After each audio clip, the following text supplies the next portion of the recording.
Uma saudação a todos. Você sabia que tem uma religião hoje em dia que afirma categoricamente que Jesus, após a sua ressurreição, voltou ao seu corpo carnal e fez uma visita aos Estados Unidos na época, entrando em contato com nativos americanos?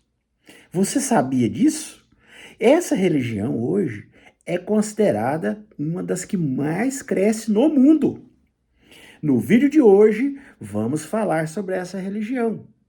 Vamos continuar nossa série sobre a origem das religiões. E hoje vamos falar sobre a Igreja de Jesus Cristo dos Santos dos Últimos Dias, mais conhecidos como os Mormons. Então vamos lá, solta a vinheta!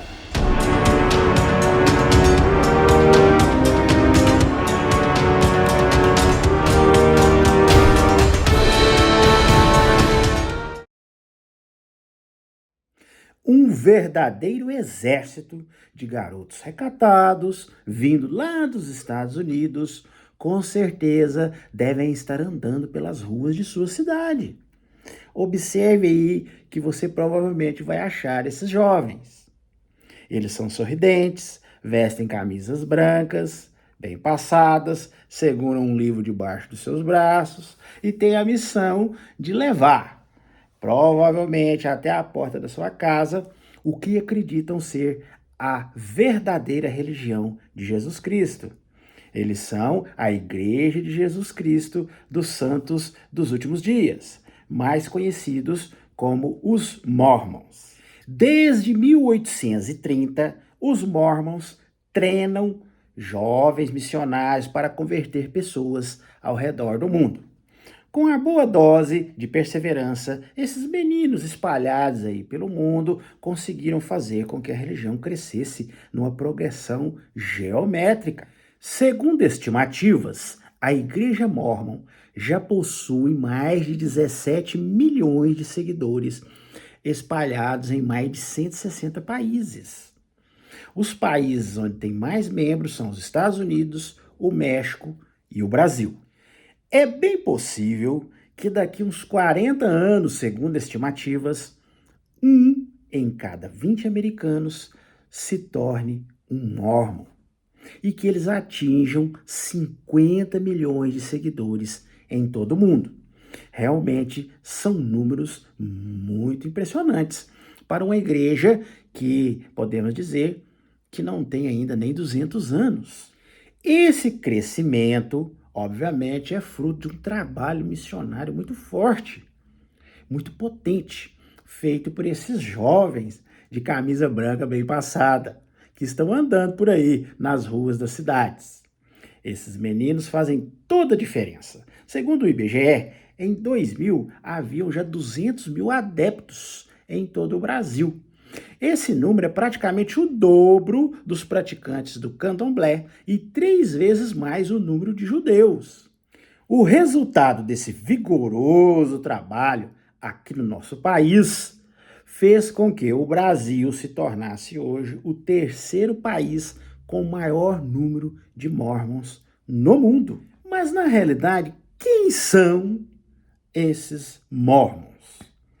Da onde veio essa Igreja de Jesus Cristo dos Santos dos Últimos Dias? Os Mormons são orgulhosamente americanos, tão americanos quanto o McDonald's e a Coca-Cola. Eles acreditam, inclusive, que Jesus deu as caras em carne e osso na terra do tio Sam, logo depois de ressuscitar em Jerusalém. Já pensou nisso?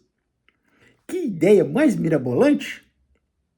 Quem disse isso, quem começou com essa ideia, com esse dogma, foi um adolescente nova-iorquino chamado Joseph Smith, em 1920. Ele é considerado o primeiro profeta mórmon. Segundo ele, Cristo, após a crucificação, teria subido ao céu e dias depois retornou ao seu corpo carnal. Ficou na terra por mais 40 dias, tendo reaparecido nos Estados Unidos, na região do Missouri. Smith jura de pés juntos que ouviu um anjo trazendo essa importante informação de que os povos nativos americanos que viveram séculos atrás, eles receberam esse Jesus Cristo ressuscitado. Esse período teria ficado registrado em placas de ouro que foram, segundo Smith, escritas por profetas que acompanharam Jesus no continente. E é interessante que, segundo Smith, essas placas depois desapareceram. Segundo ele, elas teriam sido levadas de volta a Deus pelas mãos do mesmo anjo que conversou com ele. Um dos supostos profetas que acompanharam Jesus nessa visita que o suposto Jesus teria feito aos Estados Unidos logo após a sua morte, um desses supostos profetas que acompanhou Jesus, chamado de Mormon, teria compilado todos esses relatos nessas placas e, segundo Smith, 18 séculos depois, o próprio Joseph Smith foi incumbido, ele recebeu essa missão divina de reescrever essa intrincada narrativa. Ele demorou 10 anos para publicar seus escritos, que deram origem ao famoso Livro de Mormon. Este livro, ao lado da Bíblia, orienta os mormons até os dias de hoje. E segundo Joseph Smith, esse livro é tão importante quanto a Bíblia, podemos dizer que é uma continuação da Bíblia. E com esses livros debaixo do braço, Joseph Smith começa seu trabalho missionário. Esse trabalho missionário de Joseph Smith conquistou muitos seguidores na época, mas também muitos inimigos, tanto políticos como religiosos. Os dirigentes da igreja nunca se entenderam bem com o governo americano e com a ética protestante, que era dominante nos Estados Unidos naquela época. Os mormons, eles afirmavam-se como os donos da verdade, os donos da verdadeira palavra de Jesus. E isso alfinetava o protestantismo. Os mormons afirmavam serem os donos da verdade, os donos da verdadeira interpretação da Bíblia, os verdadeiros cristãos. E, obviamente, isso causava ali um conflito com as religiões protestantes, que dominavam os Estados Unidos na época. Além disso, tinha a questão política.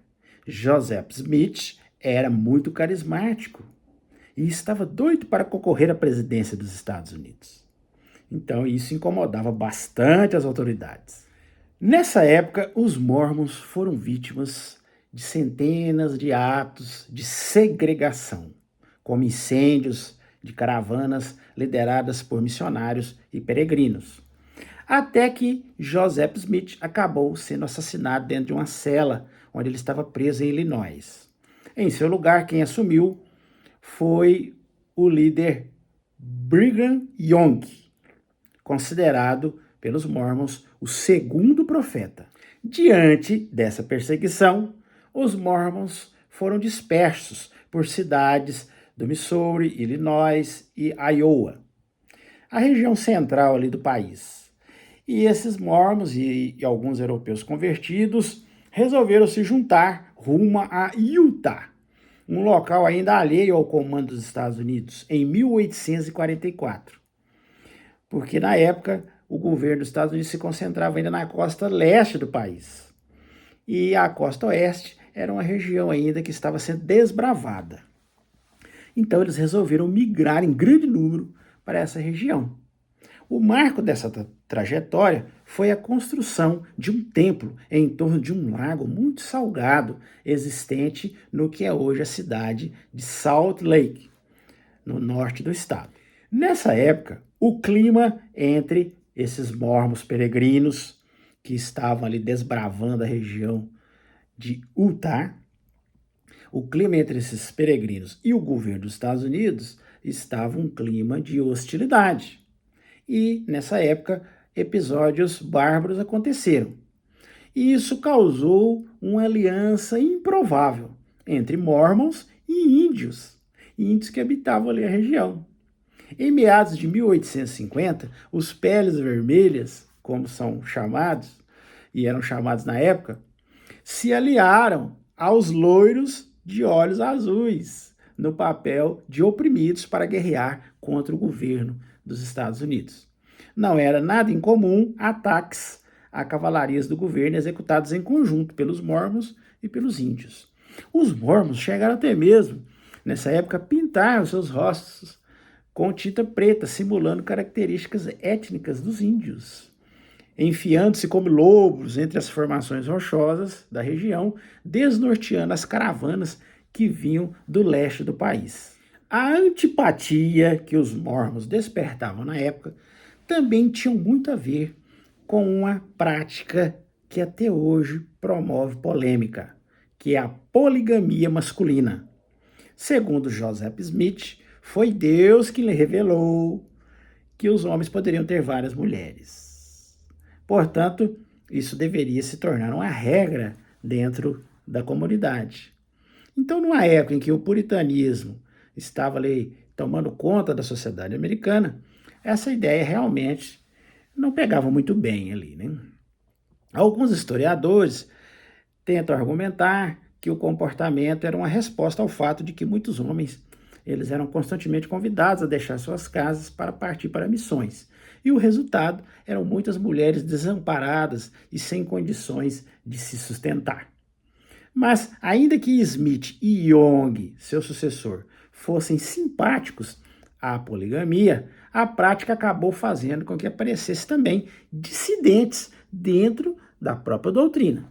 Alguns deles, que não concordavam com essa doutrina da poligamia, eles chegaram até a denunciar um suposto assédio do líder às esposas de membros da igreja na época.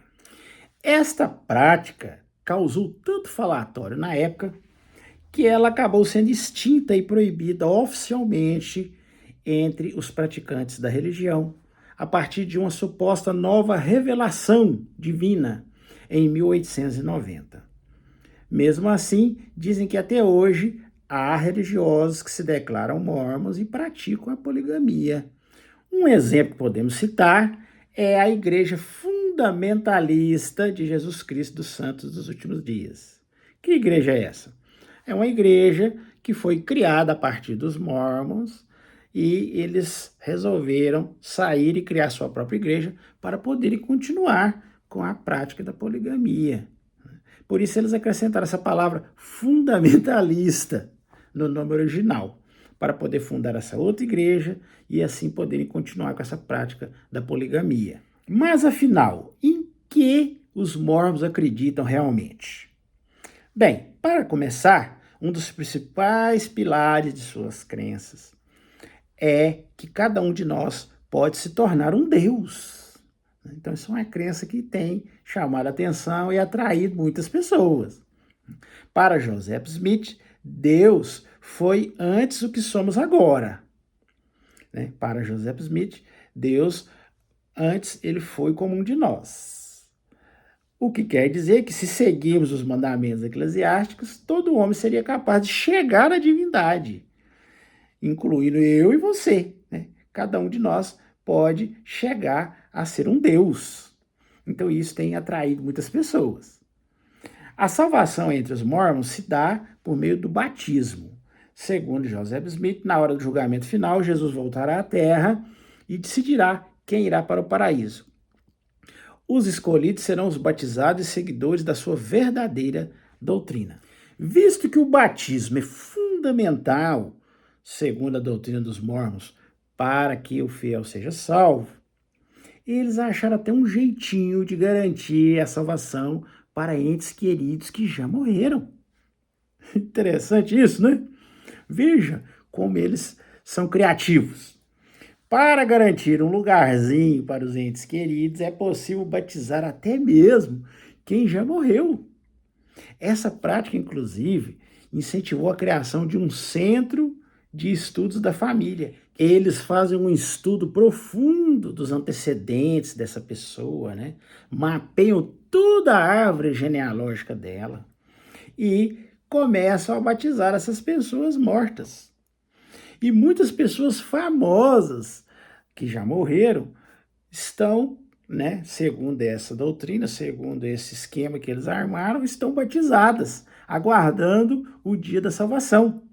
Como Buda, todos os papas, Shakespeare, Einstein e até mesmo Elvis Presley. Então, podemos dizer que realmente Elvis não morreu, segundo os mormons, que ele está aguardando para ser ressuscitado, né, no paraíso. Só que tem um detalhe. É bom lembrar que, segundo a doutrina mórmon, isso não garante que nenhum deles vai ser salvo ou vai ser um mórmon, né? Quando chegar a hora do julgamento, eles vão decidir, né? Vão ser ressuscitados e vão decidir se desejam fazer parte da igreja. Mas pelo menos eles terão a oportunidade de escolher, de fazer a sua escolha. Já pensou? Eles são danadinhos, esses mormons. O interessante é que este batismo, essa forma de batismo, é uma forma de manutenção de uma das instituições mais importantes para os mormons, que é a família. Porque, segundo eles, as famílias vivem juntas pela eternidade. Então, a importância da família é tão grande que os seguidores são incentivados a ter muitos filhos, muitos mesmo. A taxa de nascimento entre os membros dos mormons é 50% mais alta do que a média nacional americana. Quanto às restrições, eles não devem ingerir álcool, drogas e nada que contenha cafeína, nem chá preto, e muito menos a americaníssima Coca-Cola. Eles realmente são proibidos de tomar Coca-Cola. Veja só que ironia. E os mormons também são muito trabalhadores, eles trabalham duro, eles seguem direitinho aquele ditado que diz que o ofício enobrece. Foi justamente essa ênfase e esse preceito do trabalho que fez com que os mormons se tornassem uma das comunidades mais viciadas em trabalho da história das religiões. Segundo uma análise publicada pela revista Time, se a igreja fosse uma corporação, seguramente estaria entre as 500 mais ricas do mundo, maior até mesmo do que empresas como a Nike.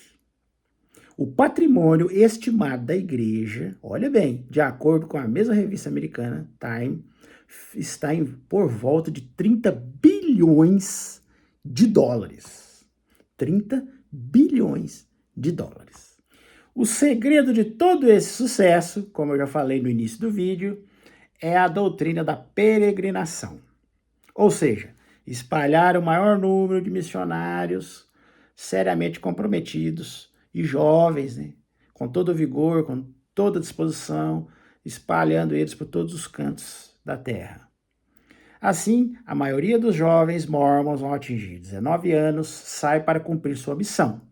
Não são obrigados, mas cerca de 60%, quer dizer, mais da metade, eles aceitam essa chamada. A sede da igreja nos Estados Unidos recebe as fichas dos interessados. E o bom dessa missão é que todos da igreja o acolhem bem, não importa onde esses missionários estejam. O treinamento acontece antes deles partirem num centro de treinamento missionário. O principal deles fica na cidade de Provo, em Utah, onde os garotos, que já sabem onde vão servir, eles ficam ali de 3 a 12 semanas. Lá eles aprendem a língua do país para onde eles vão, técnicas de abordagem e temas que devem ensinar, além de instruções para planejar melhor o seu tempo. Durante essa missão desses jovens peregrinos, eles ficam isolados do resto do mundo para se concentrar no seu objetivo principal, que é falar da doutrina para as outras pessoas e tentar converter as pessoas. Durante o tempo que estão servindo, eles têm um contato mínimo e restrito com a família. O telefone mesmo só é usado em 2 ocasiões especiais, no Natal e no Dia das Mães.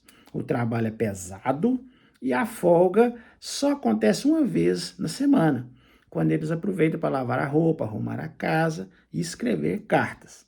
Agora, namorar, nem pensar. Os mormons ensinam uma religião, mas seus princípios não são só sobre paraíso. São também sobre organização econômica, social, como um deve cuidar do outro, como deve lidar, né, socialmente uns com os outros. No Brasil, essa propagação tem dado muito certo, porque ao contrário da religião católica, que já está sofrendo uma saturação, os mormons têm muito espaço para conquistar novos adeptos. E esses novos adeptos, eles acham interessante essa familiarização com o estilo de modo de vida americano. Então isso atrai muito essas pessoas. A igreja Mormon treina missionários para que eles possam ir para diversas partes do mundo, levar a mensagem da igreja. E esses meninos precisam aprender os diversos idiomas. E o método para ensinar é um dos mais bem guardados pelos mormons. Quer dizer, nem tanto, né? Por exemplo, aqui no Brasil, tem uma pessoa chamada Carlos Wizard. Ele é um ex-missionário que usou esse método para abrir em 87 a primeira filial da escola Wizard, em Campinas. Um dos macetes é a memorização de palavras por meio de repetição.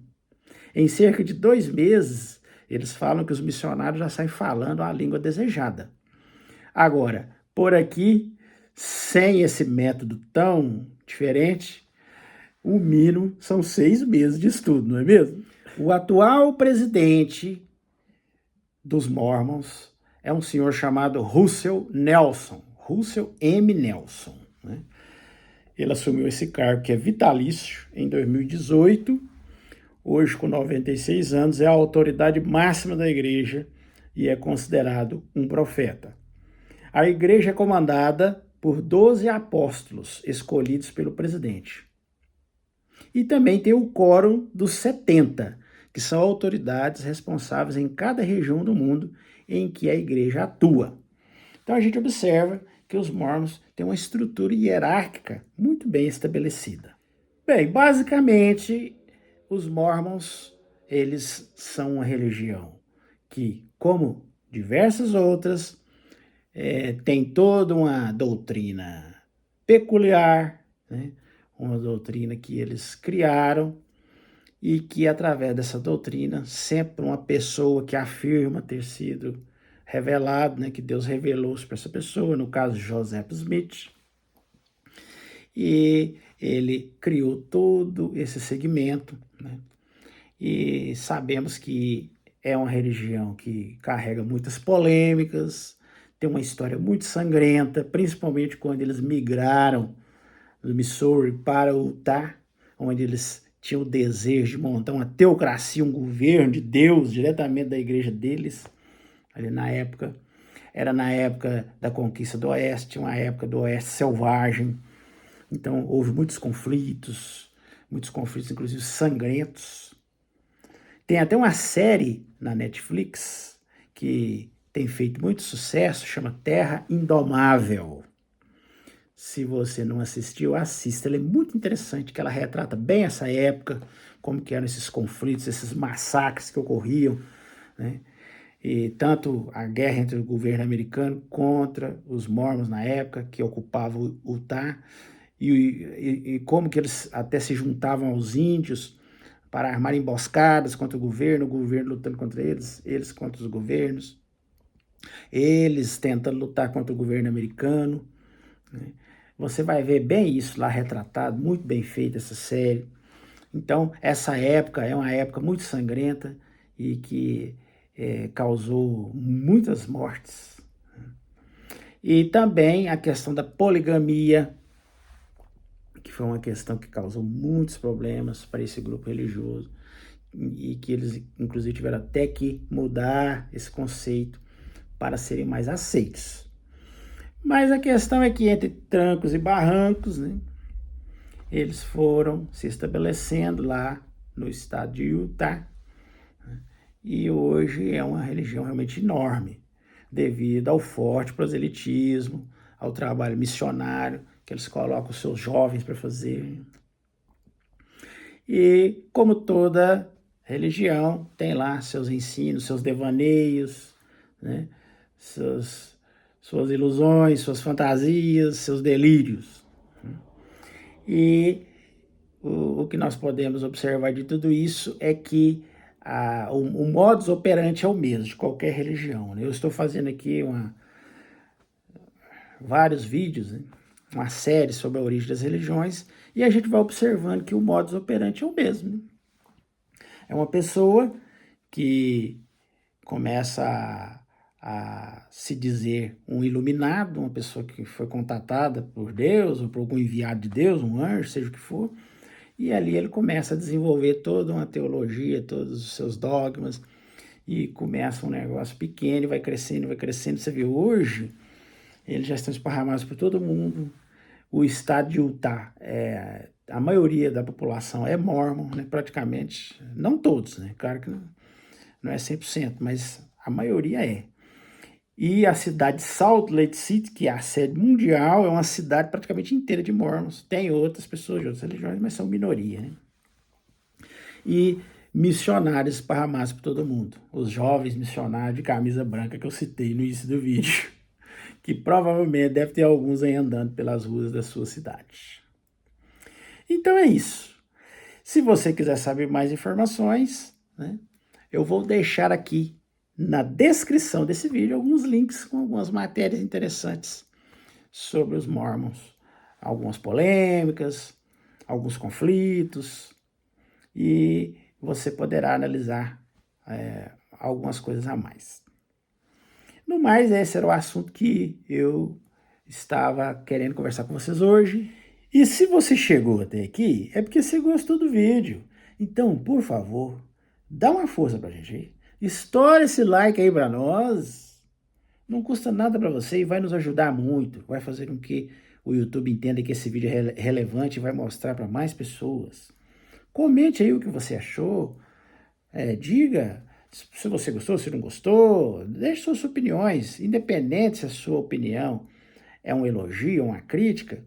O importante é que quanto mais comentários tivermos aí, mais o YouTube vai entender que o vídeo é relevante, que está levando as pessoas ao questionamento, à reflexão, e ele vai divulgar mais o nosso vídeo. Além disso, compartilhe o vídeo com seus grupos, né? Seus grupos no WhatsApp, no Facebook, no Instagram, no TikTok. Dá uma força aí, dá uma divulgada, se inscreve em nosso canal também, é muito importante. Eu já percebi que a maioria das pessoas, mais da metade, assiste os vídeos, mas ainda não são inscritos. Eu vejo aqui no analítico. Se inscreve no nosso canal, acione o sininho de notificações, todo sábado a gente faz um vídeo novo. Se você acionar o sininho, você vai ser notificado. Aí muitas vezes fala assim, eu já acionei, mas não estou sendo notificado. Então você vai lá, desaciona o sininho e aciona novamente. Para você deixar bem claro para o YouTube que você quer receber as notificações dos nossos vídeos. E semana que vem nós vamos continuar essa série analisando outros grupos religiosos. Então fique ligado, sábado que vem vamos lançar mais um vídeo. E no final, eu sempre faço aqui, né, uma divulgação do meu livro. Todos que já acompanham o meu canal já sabem do livro que eu já escrevi há alguns anos, A Bíblia sob Escrutínio. É um livro onde eu mostro todas as contradições, os paradoxos, os antagonismos, as discrepâncias encontradas na Bíblia, os erros científicos, históricos, os valores de moral desequilibrados, absurdos, os mitos, as lendas. Está tudo aqui. É um estudo profundo sobre a Bíblia, mostrando para você que esse livro não é um livro inspirado por Deus. Aqui nós vamos mostrar que é um livro escrito por homens. É uma desconstrução, né, desse mito que as pessoas criaram, que a Bíblia é um livro inspirado por Deus. É um livro que eu tenho certeza que você, ao lê-lo, você vai ter uma visão realmente diferente da Bíblia. No mais, eu desejo uma excelente semana a todos. E até nosso próximo vídeo.